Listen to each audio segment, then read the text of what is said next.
Desperate single mom took her sick daughter to work. Sarah Martinez clutched her 5-year-old daughter Emma's burning hand as they stepped into the gleaming lobby of Hartwell Industries.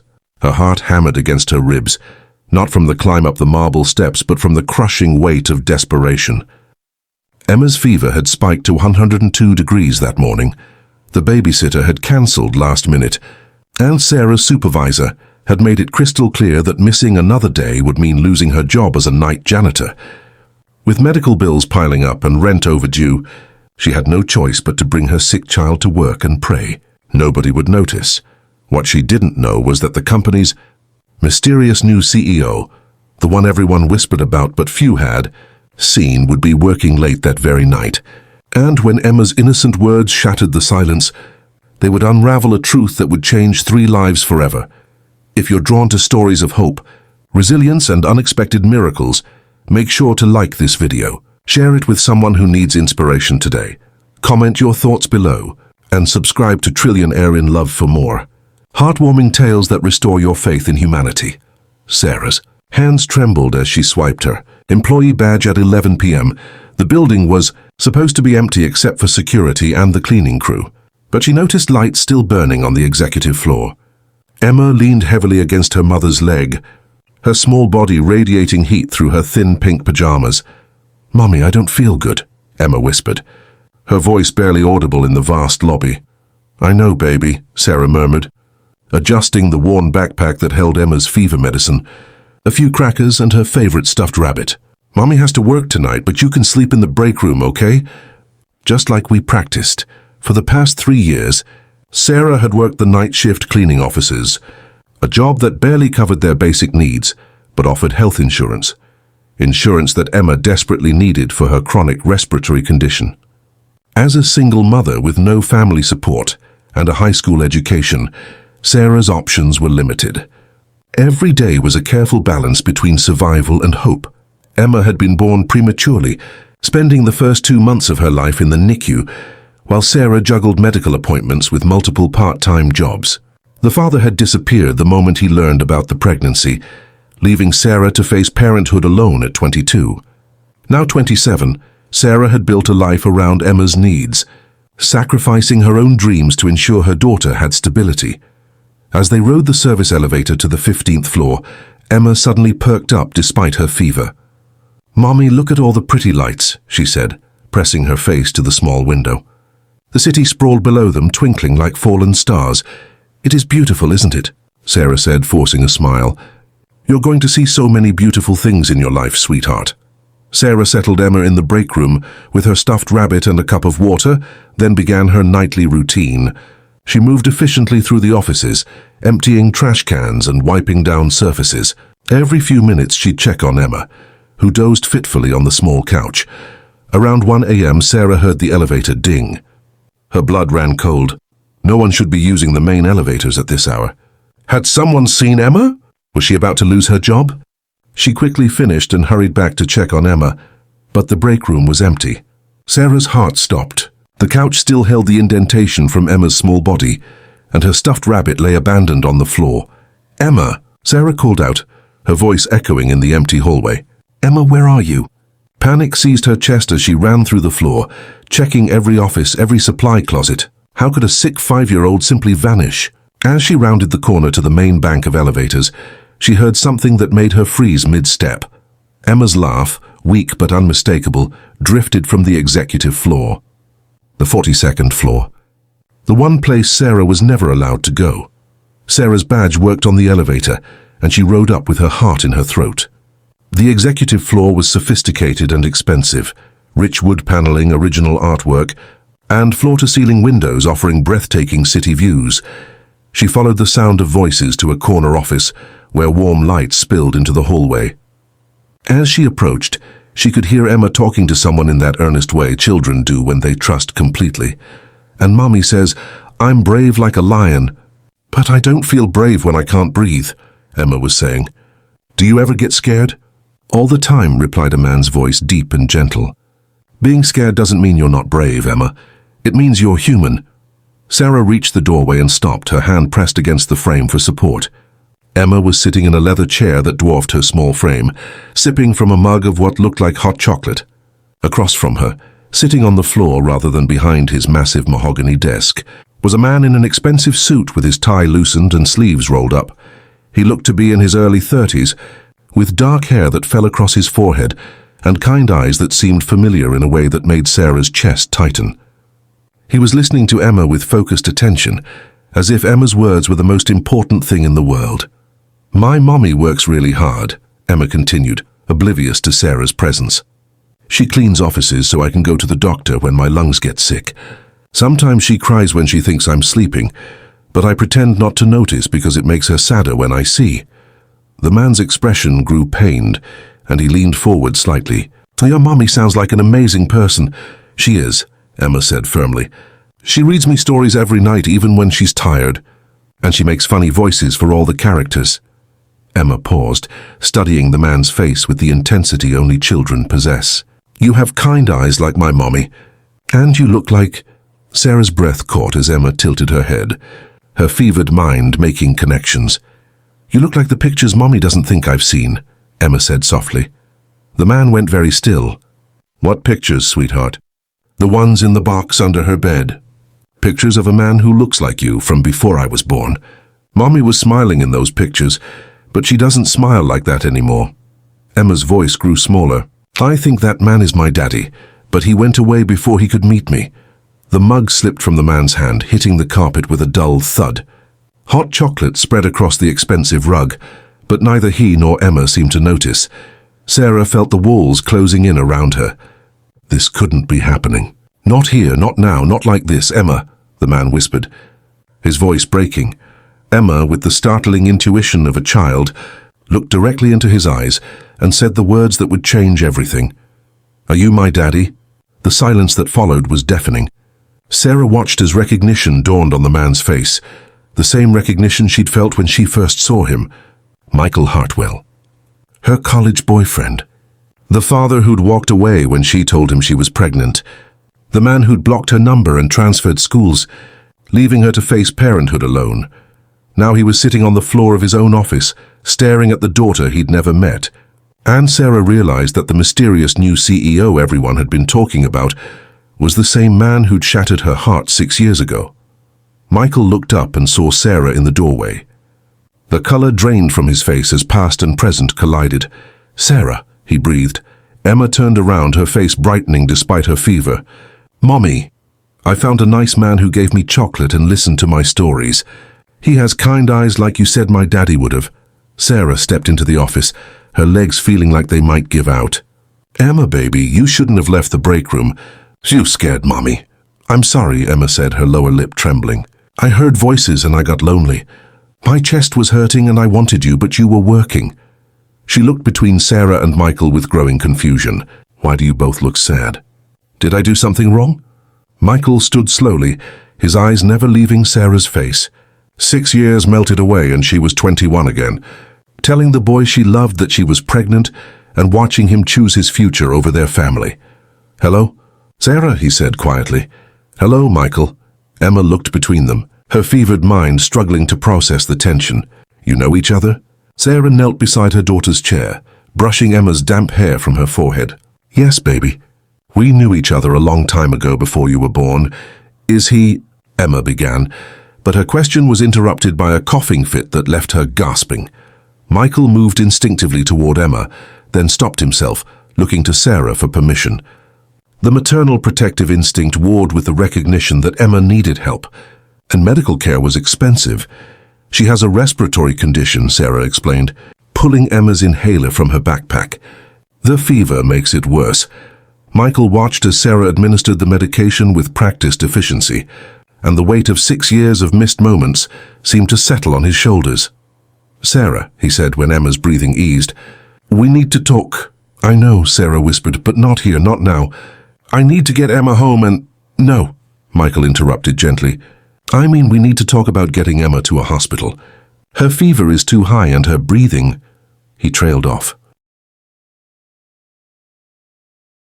But his meaning was clear. Sarah's composure finally cracked. "I can't afford the emergency room again.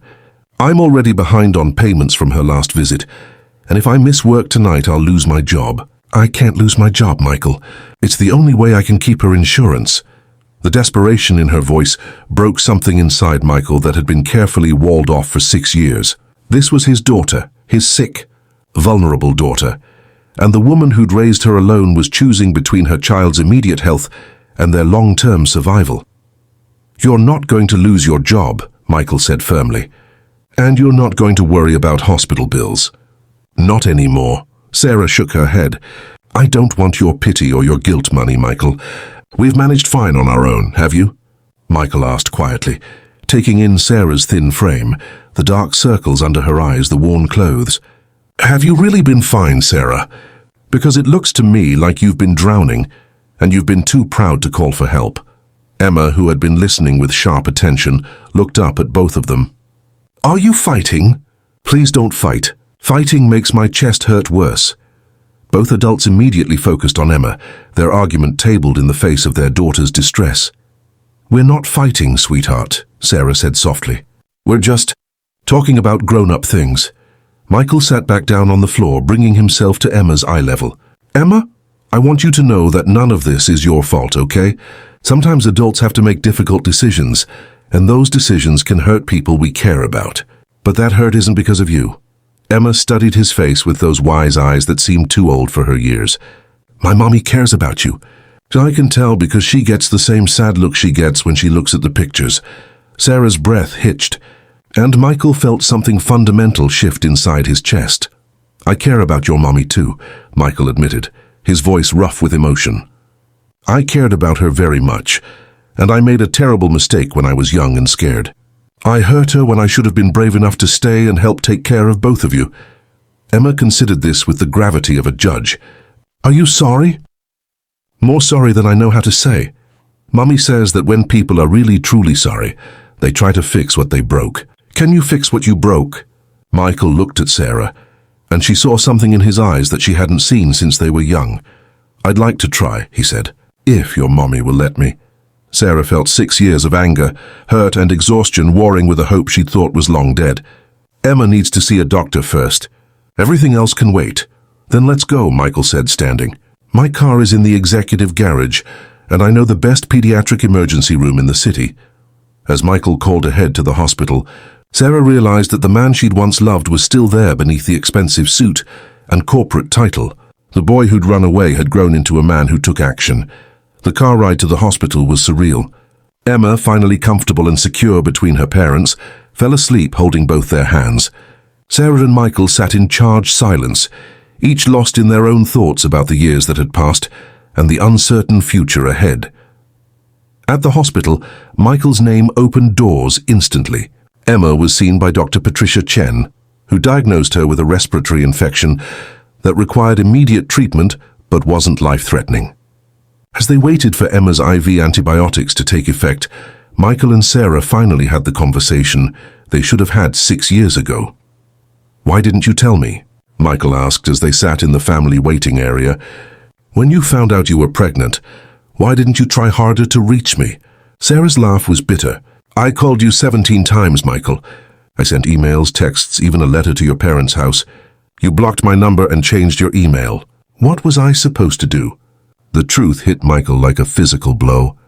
In his panic and immaturity, he'd cut off all contact so completely that he'd never received most of Sarah's attempts to reach him.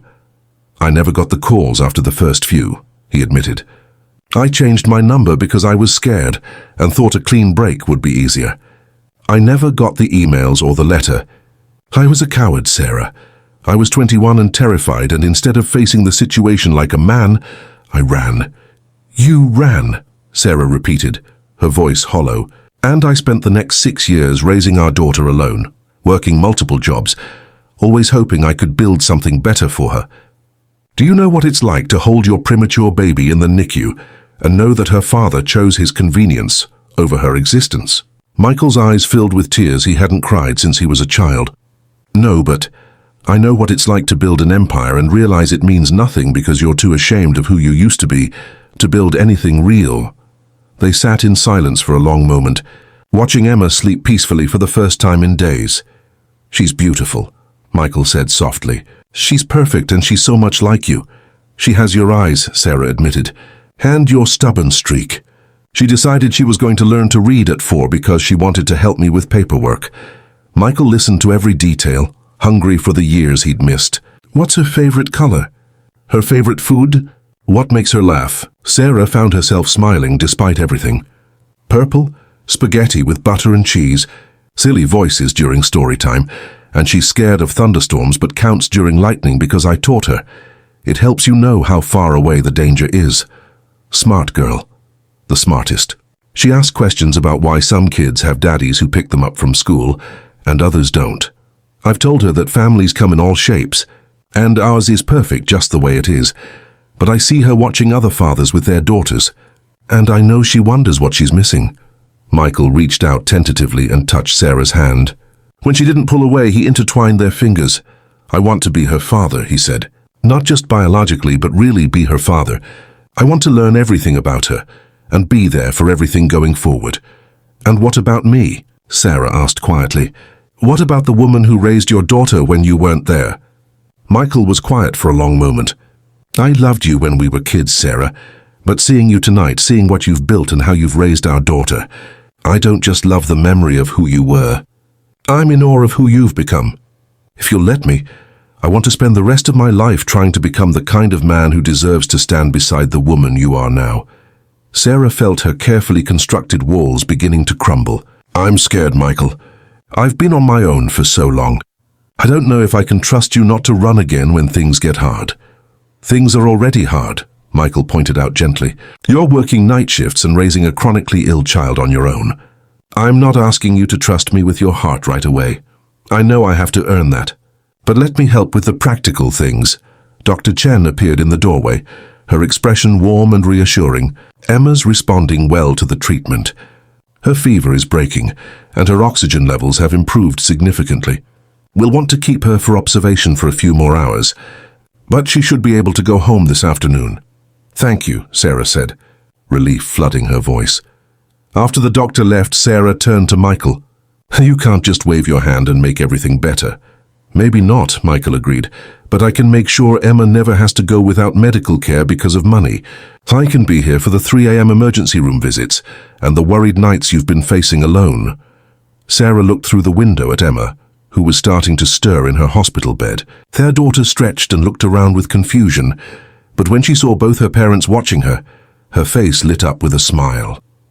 "Mommy, and the nice man," Emma called out weakly but happily. Sarah and Michael entered Emma's room together, and Emma looked between them with sharp perception. "Are you going to be my daddy for real?" she asked Michael directly. Michael knelt beside her bed, his heart breaking and healing simultaneously. "I am your daddy, Emma. I always have been, even when I wasn't here. But if you want me to, I'd like to be your daddy in all the ways that count."